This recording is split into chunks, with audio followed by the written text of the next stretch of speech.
సమయం మరి చాలా ఎక్కువ. ప్రభువైన యేసుక్రీస్తు యొక్క ప్రశస్తమైన నామములో మీ అందరికీ వందనాలు.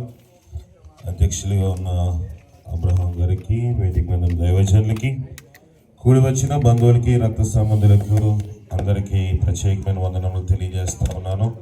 చిన్న మాట చూసి నేను ముగిస్తాను. 2 నిమిషాల్లోని 5 నిమిషాలు ఇచ్చారు కానీ 2 నిమిషాలు ముగించాలని ఆశపడుతున్నాను. ప్రసంగి 7:1 ఒక మాట చూద్దాం. ప్రసంగి రాసిన గ్రంథం 7:1 ఎవరైనా చదవగలిగితే చదవండి, లేకపోతే నేనే చదువుతాను. సుగంధ తైలము కంటే మంచి పేరు మేలు, ఒకని జన్మదినము కంటే మరణ దినమే మైలండి. కానీ చాలామంది మైలు అనుకుంటారు కదా. చచ్చిపోయిన వాళ్ళ ఇంటికి వెళ్తే మళ్ళీ వచ్చే దీపం చూస్తేనే కానీ చాలామంది క్రైస్తవులు కూడా ఇంటికి పోని దుర్దినాల్లో మనం ఉన్నాం. కనుక స్నానం చేయాలి, అక్కడే దాటాలి, పార దాటాలి, గుణపం దాటాలి. ఇవన్నీ మేలు అని వాక్యము చెప్తా ఉంటే అది మేలుగా మనం ఇంకా ఎంచలేము. ఎవరైనా కార్డు ఇస్తే దాన్ని తిరిగేసి చూస్తారు క్రైస్తవులు కూడా. లోకముల గురించి మాట్లాడడానికి సమయం కాదు, కానీ ఇందాక చెప్పిన రీతిగా క్రైస్తవులమైన మనమే విమర్శ చేసుకోవాల్సిన అవసరత ఎంతైనా ఉన్నది. మిమ్మల్ని బట్టి నా నామం అన్ని జనుల మధ్యన దోషణ పాలవుచున్నది. లోకంలో మనుషులు దీన్ని అన్ని సంబంధంగా రోజులు చూసి పెడతారు. 3వ రోజు, 5వ రోజు, 7వ రోజు, 9వ రోజు, 11, 13 రోజు పెట్టరు. దానికి చెప్పడానికి టైం లేదు. కానీ 15వ రోజు ఈ రీతిగా పెడతారు. లోకస్తులు దీన్ని వైకుంఠ సమాధి ఆరాధన అంటారు, లేకపోతే విష్ణు భిక్ష అని పిలుస్తారు, లేకపోతే పితృడు దేవతా ప్రసాదం అని పిలుస్తారు. క్రైస్తవులు కూడా అదే ఆచారంలో చేస్తారు, కానీ ఆదరణ కూడి గారి పేరు ఒకటే మారుస్తున్నారు. ఇవన్నీ అన్య సంబంధమైనవని నేను చెప్పడానికి ఎందుకు సంకోచించటం లేదంటే, దినములు చూసి మనం ఈ కార్యక్రమము చేయకూడదు. మొట్టమొదటి ఇది మేలైనది. ఫలానా రోజు అయితే మేలు జరుగుతుంది, ఫలానా రోజు కీడు జరుగుతుందని ఈ రోజులు ఆ సంఖ్యను పాటించే వాళ్ళు క్రైస్తవులు కాదు. మొదటిది, దేవునికి తప్ప ఎవరికి మనం ఈ లోకములోని మొక్కడానికి దేవుడు ఒప్పుకుంటాడా? దేవుడు ఆత్మ కనుక ఆయన ఆరాధించేవారు ఆత్మతోనూ సత్యముతో ఆరాధించాలి. చనిపోయిన ఏ వ్యక్తి దేవుడు కాదు, దేవత అసలే కాలేరు. కనుక దేవుడు అక్కడే పూజార్హుడు. లోకస్తులు ఏ రీతిగా చేస్తారో మనం ఆ రీతిగా చేయకూడదు.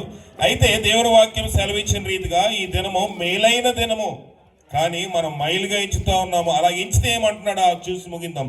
యెషయా 5:20 చదువుదాం. యెషయా రాసిన గ్రంథము 5వ అధ్యాయం 20వ వచనము.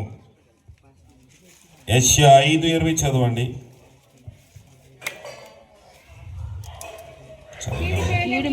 కీడు మేలనియు మేలు కీడనియు చెప్పుకొని చీకటి వెలుగనియు వెలుగు చీకటని ఎంచుకుని వారికి శ్రమ. ఇది మేలుగా ఎంచకుండా ఇది కీడండి. రోజుకి వెళ్ళామండి, దినానికి వెళ్ళామండి. కొన్ని ప్రాంతాల్లో కర్మంత్రం అంటారు, కొన్ని దాంట్లో పెద్ద కర్మ అంటారు, కొన్ని దాంట్లో చిన్న కర్మ అంటారు. మేలుని ఏ రీతిగా ఎంచుతున్నామంట? కీడు అంటున్నాము, కీడుని ఏమంటున్నాము? మేలు అంటున్నాము. అలాగ మనము ఎంచితే మనకేంటంట? శ్రమ పడతాము. క్రైస్తవులుగా మనం దేవుని యేసుప్రభుని రక్షకుడిగా అంగీకరించినంత మాత్రానే మనకి మేలు కలగదు. కానీ దేవుడు చెప్పిన ఆజ్ఞ ప్రకారము మనం నడుచుకోకపోయినా కూడా మనకి ఏం కలుగుతుంది? శ్రమ పడతాము. దేవుని మాటలు వేరు, మన ప్రవక్తను వేరు. సంఘము కాదు కానీ, సంఘము ఆచారములు కాదు కానీ, మనకి కేంద్ర బిందువు ఎవరంటే దేవుడు ఒక్కడే. ఆయనే నరులకి మనుషులకి దేవునికి మధ్యవర్తియు ఆయనే క్రీస్తు యేసును నరుడు. ఆయన ఈ లోకములోనికి వచ్చాడు. ఇందాక దైవజనులు చెప్పిన రీతిగా ఇంకనూ ఎవరైనా మారు మనసు పొందకపోతే, ఈ కూటమి ఆదరణ కూటమి కన్నా నేనంటే అది మాట ఏంటంటే హెచ్చరిక కూటమి అంటే బాగుంటుంది. ఆదరణ కూటమి అంటే వాళ్ళు ఆదరించడానికి వచ్చామో మనల్ని ఆదరిస్తున్నారా? వాళ్ళు ఆదరించడానికి వస్తే మనము జాగ్రత్తగా విన్నాము. కుటుంబం దుఃఖంలో ఉంది, బాధలో ఉంది, మనం వాళ్ళు ఆదరించడానికి వస్తే మనం వాళ్ళకి భోజనం పెట్టాలి. కానీ వాళ్ళకి పెట్టిన భోజనం తింటానికి వచ్చాము మనం. అవునా? వాళ్ళు మనల్ని ఆదరిస్తున్నారు, మనం వాళ్ళు ఆదరిస్తున్నామా? వాళ్ళే మనల్ని ఆదరిస్తున్నప్పుడు ఆదరణ మనకా వాళ్ళకా? మనకే కదా.